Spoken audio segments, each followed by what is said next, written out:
example where the script has been flipped and dispos are actually selling beer, but there's a catch. But before we get into that, let's have a look at Aspen, where they say they're actually selling more herb than liquor. Check it out. For the first time, Aspen dispensaries are bringing in more money than the city's liquor stores. The Aspen Times found the latest number in the city's 2017 year-end sales tax report. Legal pot shops brought in $11.3 million, while liquor stores brought in $10.5 million. Revenue in Aspen was up 16% from 2016. That was the highest rate of growth of Aspen's 12 retail sectors. So it's clear to see that some of these alcohol sales are going up in smoke, sorry for the bad pun, but it does turn out that as more states legalize, alcohol sales actually go down. Have a look at this. Is killing beer sales buzz?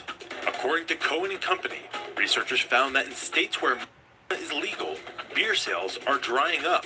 In Colorado, Oregon, and Washington, where recreational has been legalized, the beer markets have collectively underperformed in the last 2 years. Domestic brewers Anheuser-Busch InBev and Miller Coors have seen the largest drops. Sales of Coors Light and Bud Light dipped by 4.4% in Colorado and Washington. Budweiser and Coors dipped by 2.4%. Denver is the epicenter for the trading beer for weed trend, where beer volumes dropped by 6.4%. Consumers also appear to be coming down from their craft beer high. While larger crafts are keeping pace, smaller breweries are not performing as well. This as individual Americans' yearly spending on is outpacing alcohol. MarketWatch found that the typical male customer, who represents 70% of dispensary loyalty club memberships, spends about $647 annually, while female consumers spend about $634 each year. That's compared to an average of $645 a year on alcohol by adults, according to a survey from Headset.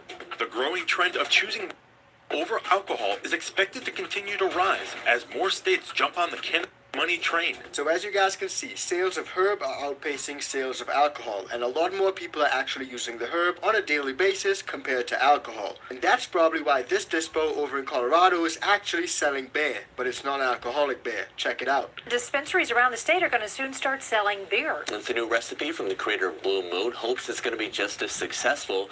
First of its kind, has a combo with THC with alcohol-free beer.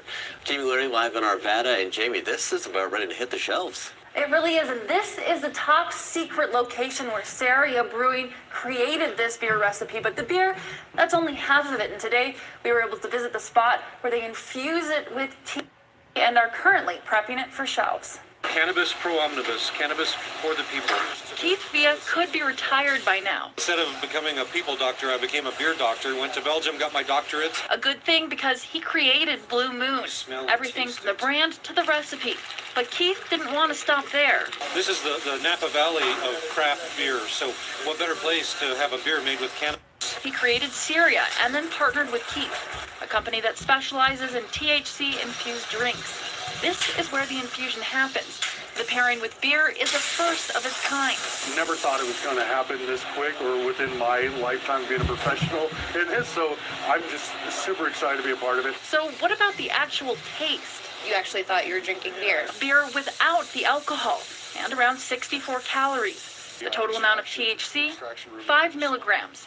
My tolerance is kind of a little bit higher, I guess, but I would probably have to drink 3 or 4 to actually feel something. If you're skeptical about trying THC, Keith believes this is a good introduction. It's low dosed, micro dosed, so you can have 1 or 2 and not get stoned. He hopes it becomes more of a social norm, just like any six-pack. And of course, Keith isn't stopping here.